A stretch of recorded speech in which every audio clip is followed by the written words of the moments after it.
Alright, the Golden Globe Awards. This is the awards ceremony many refer to as the Oscars' ugly stepchild. Most people don't take it that seriously. I mean, this is the ceremony where everybody is drinking, speeches can be unpredictable, and go on and on and on. The winners are voted on by very few people compared to everybody who votes at the Oscars. And so yeah, the Golden Globe Awards have never been as important as the Academy Awards. But you know what? Sometimes the Golden Globes get it right, and the Oscars get it wrong. It has happened here and there throughout the years, and I've got some choices here I think would have made amazing Oscar winners. Now, my one strict rule in this video is that I'm only including Golden Globe winners where the person or the movie that went on to win the Oscar is in their category. So for example, I thought about including Jim Carrey for The Truman Show, that's one of my all-time favorite Golden Globe wins,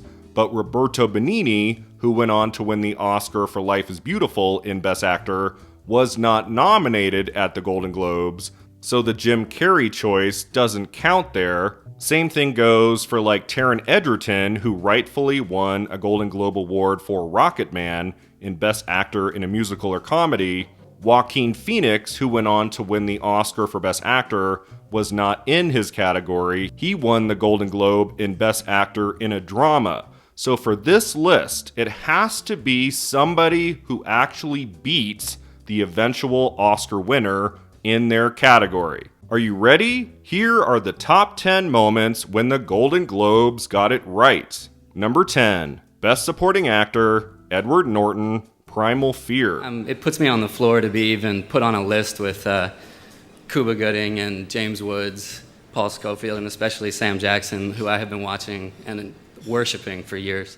So I think one of the best film debuts in the 1990s is Norton in Primal Fear. That is an excellent movie, extremely compelling, and Norton is just on another level. It's amazing to me that was his first performance in a movie. At the beginning of the 1997 award season, Edward Norton won the Golden Globe Award for Best Supporting Actor in a Motion Picture, but with every passing week, momentum was shifting to Cuba Gooding Jr. in Jerry Maguire. Primal Fear came out at the very beginning of 1996.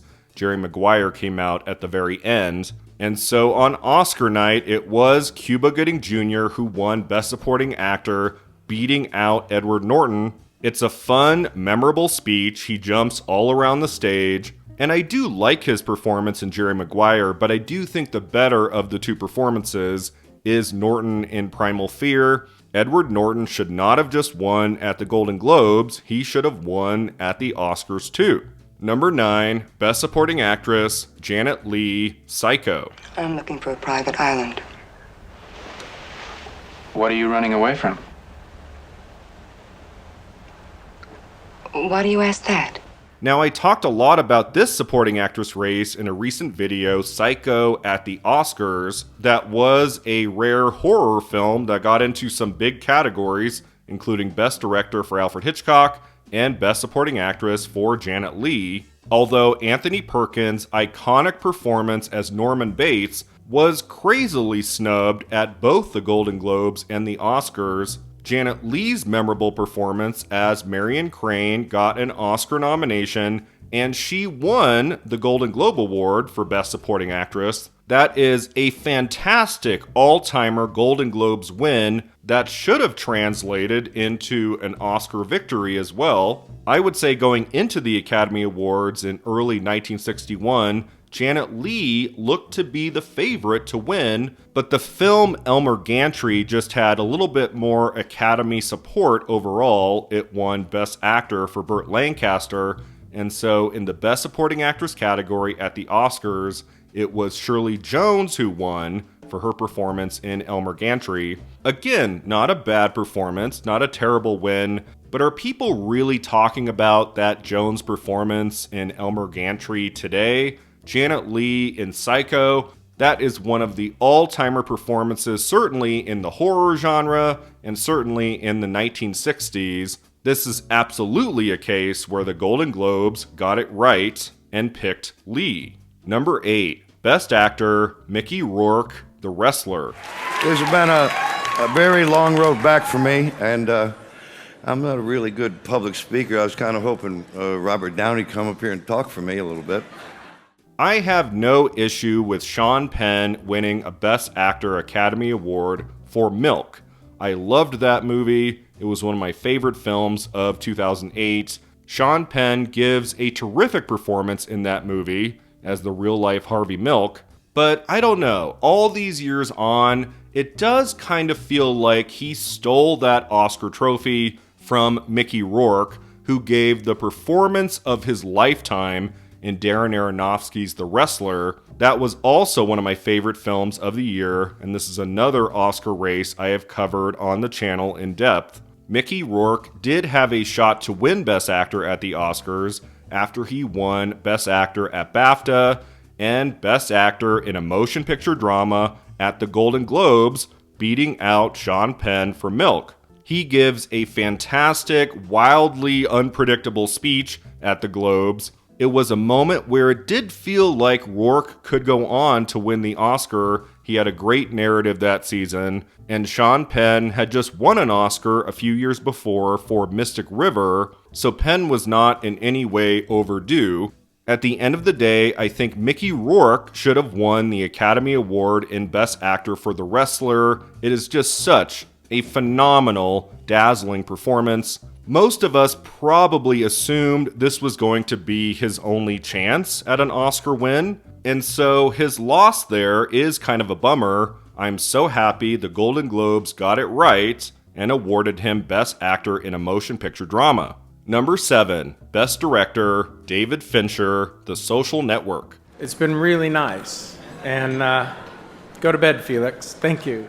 I know I'm kind of a broken record here. I've also talked about this race in great detail in a recent video. I was on Team The Social Network all throughout that 2011 award season. I do think it's one of the best films of the 2010s. So well written and acted and directed. David Fincher has still never won an Oscar for Best Director. This was the time he came closest because throughout award season, he won Best Director at BAFTA, Critics' Choice, and the Golden Globes. For a while there, it kind of felt like The King's Speech, which is a fine movie. It's not a bad film. It did seem like that was going to be the consensus choice at the Oscars for Best Picture. But all the way up until that night, I thought, okay, the Academy, though, is going to do the right thing and give Fincher the gold trophy for Best Director. Tom Hooper just felt like the wrong decision, especially in a category with such amazing Best Director contenders, including Darren Aronofsky, who was nominated for Black Swan. David Fincher, hands down, 100%, should have won Best Director at the Oscars that year. This was a time where I completely agreed with the Golden Globes and not the Oscars. Number 6, Best Actor, Peter O'Toole, The Lion in Winter. I could listen to you lie for hours, so your lust is rusty. Gorgeous. Many people have suggested that I make a Peter O'Toole and the Elusive Oscar video. It's definitely something I've thought about because he is, in a way, the ultimate figure to explore in that series because he was nominated at the Oscars for Best Actor 8 times and he never won. All he got from the Academy toward the end of his life was an honorary Oscar. At least there was that. But when you look over his 8 Best Actor races, the time he should have won was in 1969 for his incredible performance in The Lion in Winter opposite Katharine Hepburn. O'Toole was on his 3rd Oscar nomination, so he was already kind of overdue, but then he lost to Cliff Robertson for Charlie. In the long history of Best Actor victories at the Academy Awards, that win for Robertson is not one of the better ones. He was not there to give a speech. Frank Sinatra accepted the gold trophy on his behalf. I do think Peter O'Toole should have won that time. And hey, guess who won Best Actor in a Motion Picture Drama over Cliff Robertson for Charlie? At the Golden Globes, Peter O'Toole. Once again, the Golden Globes made the right decision. Number 5, Best Actress, Sharon Stone, Casino. And no one is more surprised than me. Okay. It's a miracle. Okay, so the person who eventually won the Oscar for Best Actress in early 1996 makes total sense. Susan Sarandon for Dead Man Walking. That is an excellent performance in a very good movie. Sarandon was on her 5th Oscar nomination at that point and was very much overdue. She kept showing up as a Best Actress nominee in the 90s, and so it was time, I think, for the Academy to recognize her.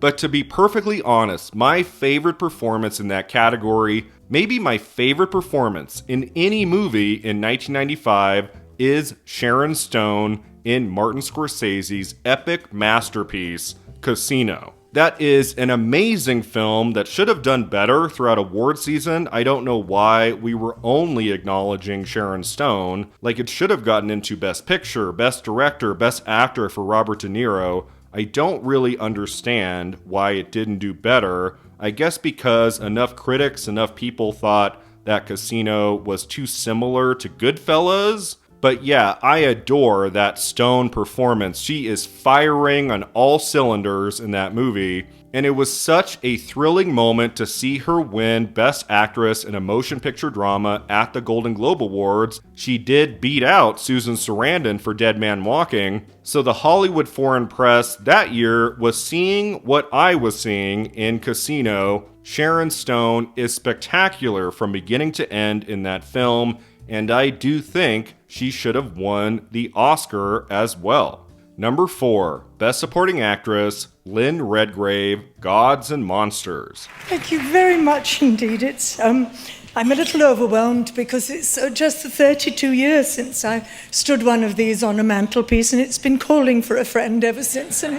And here's another Oscar win that makes sense, I guess. Judi Dench came very close to winning the Oscar for Best Actress. The year before, for Mrs. Brown, she lost to Helen Hunt for As Good as It Gets.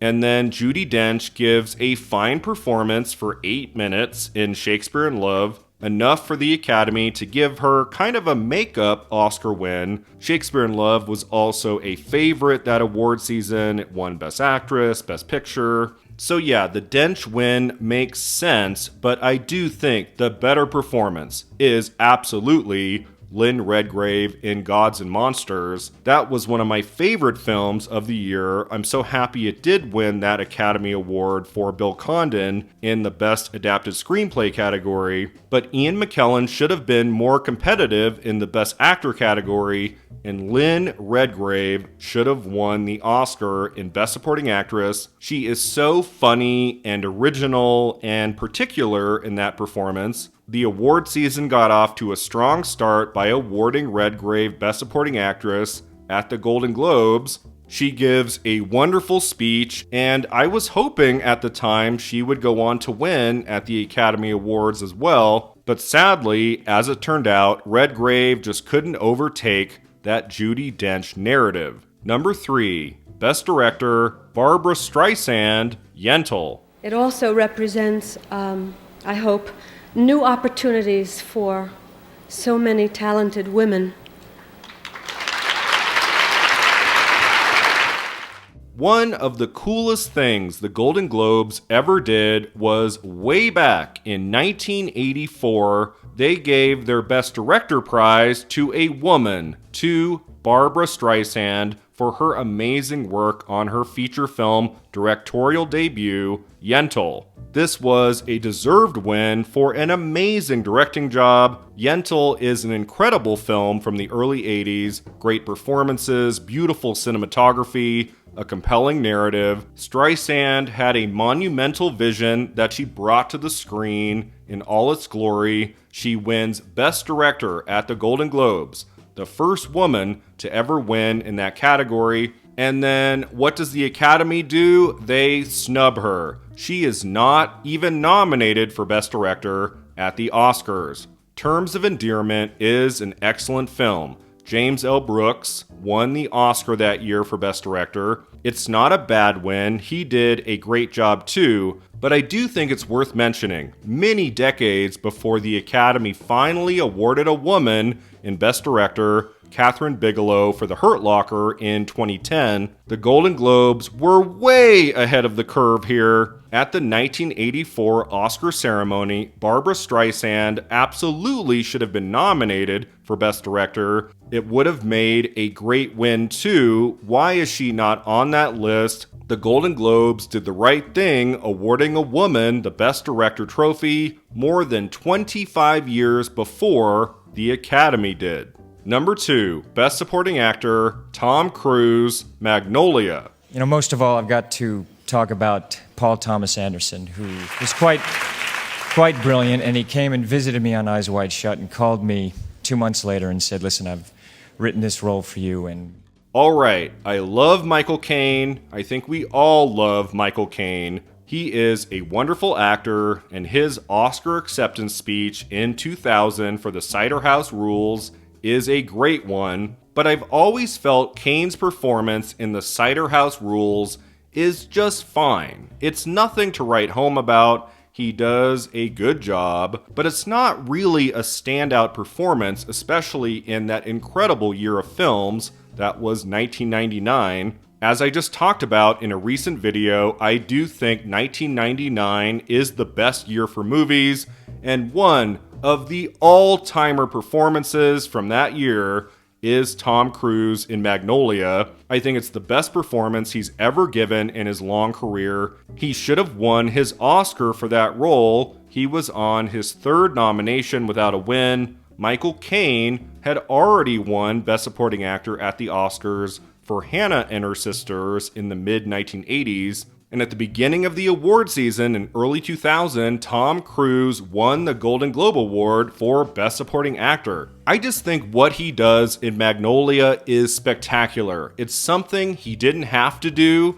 It's the kind of role you rarely see a big A-list star take on the way he did. A win for Tom Cruise at the Oscars for Magnolia would have aged extremely well. It would have given one of the very best films of that year an Academy Award victory. Again, I love Michael Caine, but I don't agree with the Academy on this choice. I agreed instead with the Golden Globes. And now finally, my number 1 choice. What do I think is the number 1 moment where the Golden Globes got it right and the Oscars got it wrong? My choice is Best Director, Richard Linklater, Boyhood. I'm the guy up here holding this, but I'm really feel like I'm representing a cast and crew of 450 people who worked on this thing, gave everything of themselves all these years during this production.